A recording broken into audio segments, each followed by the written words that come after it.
Imamat pasal 17. Tempat menyembelih dan mempersembahkan korban. Tuhan berfirman kepada Musa, "Berbicaralah kepada Harun dan kepada anak-anaknya, dan kepada seluruh orang Israel, dan katakan kepada mereka, inilah firman yang diperintahkan Tuhan. Setiap orang dari kaum Israel yang menyembelih lembu, atau domba, atau kambing di dalam perkemahan atau di luarnya, tetapi tidak membawanya ke pintu kemah pertemuan untuk dipersembahkan sebagai persembahan kepada Tuhan di depan kemah suci Tuhan. Hal itu harus dihitung kepada orang itu sebagai hutang darah, karena ia telah menumpahkan darah, dan orang itu haruslah dilenyapkan dari tengah-tengah bangsanya." Maksudnya, supaya orang Israel membawa korban sembelihan mereka yang biasa dipersembahkan mereka di padang kepada Tuhan ke pintu kemah pertemuan dengan menyerahkannya kepada imam untuk dipersembahkan kepada Tuhan sebagai korban keselamatan. Imam harus menyiramkan darahnya pada mezbah Tuhan di depan pintu kemah pertemuan dan membakar lemaknya menjadi bau yang menyenangkan bagi Tuhan. Janganlah mereka mempersembahkan lagi korban mereka kepada jin-jin, sebab menyembah jin-jin itu adalah zina. Itulah yang harus menjadi ketetapan untuk selama-lamanya bagi mereka turun-temurun.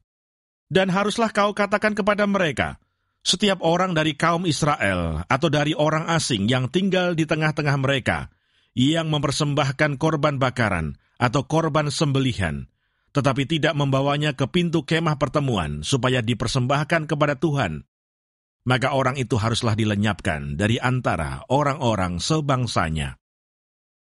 Larangan tentang makan darah atau bangkai. Setiap orang dari bangsa Israel dan dari orang asing yang tinggal di tengah-tengah mereka, yang makan darah apapun juga, aku sendiri akan menentang dia dan melenyapkan dia dari tengah-tengah bangsanya. Karena nyawa makhluk ada di dalam darahnya, dan aku telah memberikan darah itu kepadamu di atas mezbah untuk mengadakan pendamaian bagi nyawamu, karena darah mengadakan pendamaian dengan perantaraan nyawa. Itulah sebabnya aku berfirman kepada orang Israel, seorang pun di antaramu janganlah makan darah. Demikian juga orang asing yang tinggal di tengah-tengahmu tidak boleh makan darah. Setiap orang dari orang Israel dan dari orang asing yang tinggal di tengah-tengahmu, yang menangkap dalam perburuan seekor binatang atau burung yang boleh dimakan, haruslah mencurahkan darahnya, lalu menimbunnya dengan tanah. Karena darah itulah nyawa segala makhluk. Sebab itu aku telah berfirman kepada orang Israel, darah makhluk apapun janganlah kamu makan, karena darah itulah nyawa segala makhluk. Setiap orang yang memakannya haruslah dilenyapkan.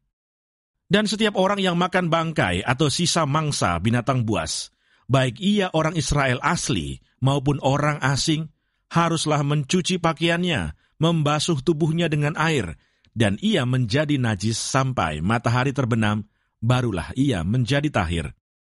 Tetapi jikalau ia tidak mencuci pakaiannya dan tidak membasuh tubuhnya, ia akan menanggung kesalahannya sendiri.